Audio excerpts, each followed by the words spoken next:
Nagisa sa Senado si Ombudsman Merceditas Gutierrez sa muling pagdinig ng plea bargain agreement ni dating AFP Controller Carlos Garcia. Gusto kasi ng isang senador na bawiin muna ang plea bargain at gawing testigo sa kaso laban kay Garcia sina Heidi Mendoza at Military Budget Officer George Rabusa. Lumutang din na may 124 na bank account si Garcia na winidraw raw sa loob lamang ng 4 na araw. Para sa update, nasa Senado si Marisal Halili.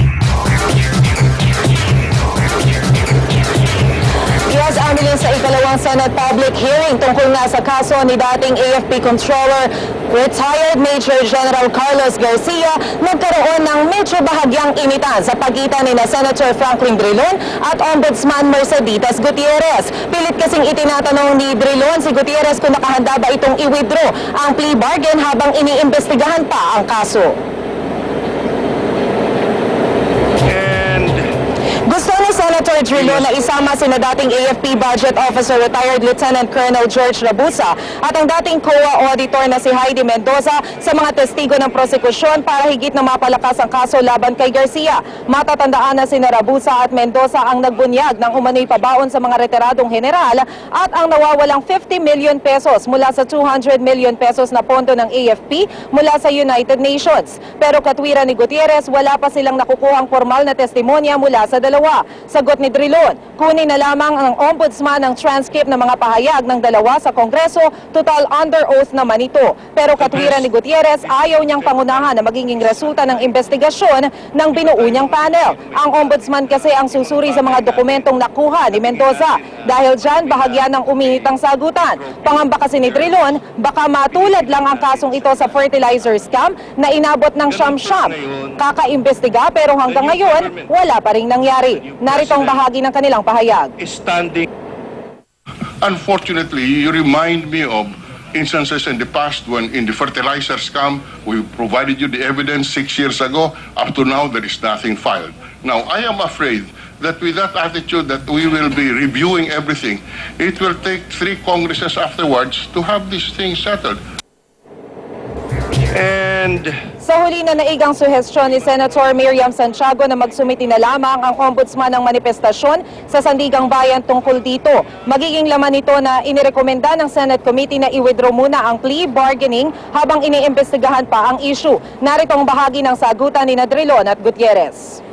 Can you not withdraw the motion, the plea bargaining, the petition to approve the plea bargain? Withdraw it in the meantime while you are assessing again your evidence. Mr. Chairman, the fertilizer is coming. No. I just mentioned. Because you Just yes. answer me directly, Madam. As of now, I yes. cannot say that we will withdraw because we have a process, Mr. Chairman. Much as I would like to do, but we have a process, Mr. Chairman. So and you of course, cannot everybody even. should You cannot understand even. I am not even saying that you now decide to rescind the plea bargaining agreement. I'm just asking you, given all of this testimony that you heard, just to withdraw the motion for the approval of the plea bargaining agreement. That you are not even willing to do. Mr. Chairman. Answer me, yes or no? No, because I have Madam to... Chair, can we ask just answer, is he willing to do that?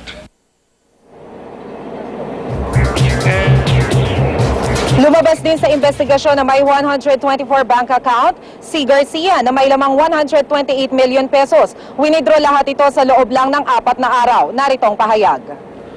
So the total amount was approximately 77,161,957.29 pesos and 1,702,477 in US dollars. Now, does the AMLC know what happened to these accounts?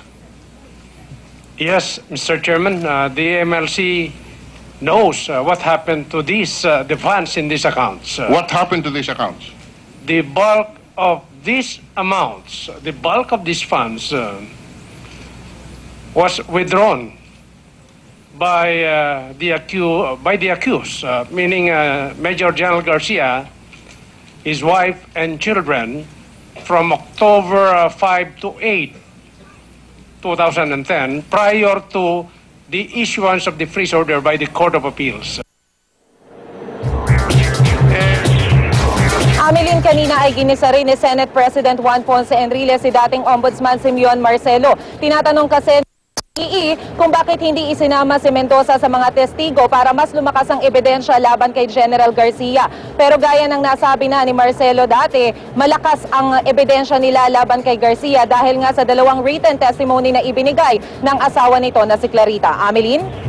Salamat, Maricel Halili.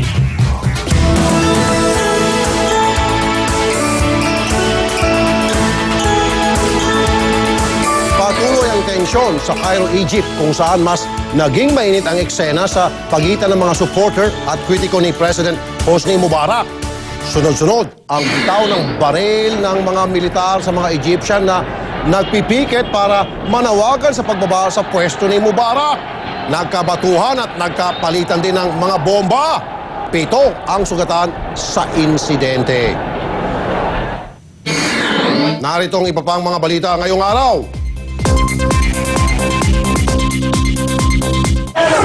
Mga nagprotesta kontra sa dagdag singil sa tubig sa 15 ng Pebrero nakapasok sa gate ng MWSS. Mga gwardiya at realista nagkagirian. Bilang ng mga namatay sa pagbaha sa Mindanao, nasa 4 na. Unang batch ng mga Pinoy mula sa Egypt uwi na sa bansa sa Sabado. At Maynilad, magsasagawa ng libreng paglilinis sa mga Poso Negro ngayong Pebrero.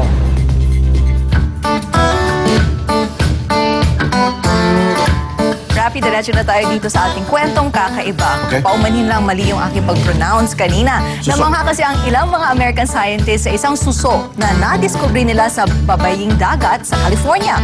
Kumikinang na kulay ginto ang suso na mas kilala sa tawag Guinea brasiliana. Isa itong uri ng Australian sea snail. Nanggagaling daw ang liwanag nito sa loob mismo ng shell at kapag naarawan ay mas lumalabas ang kakaibang kulay nito. Ayon sa ilang scientists, ito rin ang nagiging depensa ng mga suso sa kanilang mga kaaway sa dagat.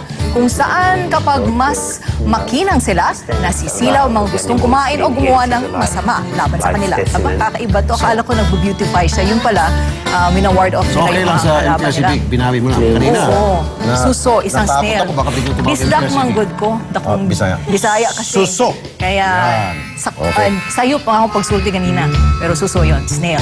Pero, Rafi, ako na mag-Chinese man ako Mandarin. Sin Yan Hao, ibig sabihin nun, Happy Chinese New Year kasi nag-umpisa na po sana ang yung ano ko? Metal Rabbit. Saan yung Chinese ko na pagbati? Oo, may pagbati ka. Ayan. Maya-maya, ano yun natin yan. Okay. Pero bago niyan, Alright. yan ang kalahating oras ng balita ang puno ng sahog at tama ang timpla.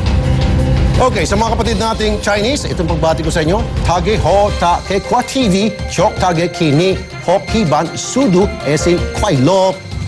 Okay. Ayos ba? Anong ibig sabihin, Rafi? That's a Fukien, right? Ibig sabihin, Oo. magandang araw sa inyong lahat nanonood sa telebisyon. Sana buwinasin kayo ngayong taon. Happy New Year. Happy New Year at Xiao Wu Hao. Good afternoon po sa inyong lahat. Sese. Makisala ulit bukas alas 11:30 ng umaga dito sa Balitaang. Tapat.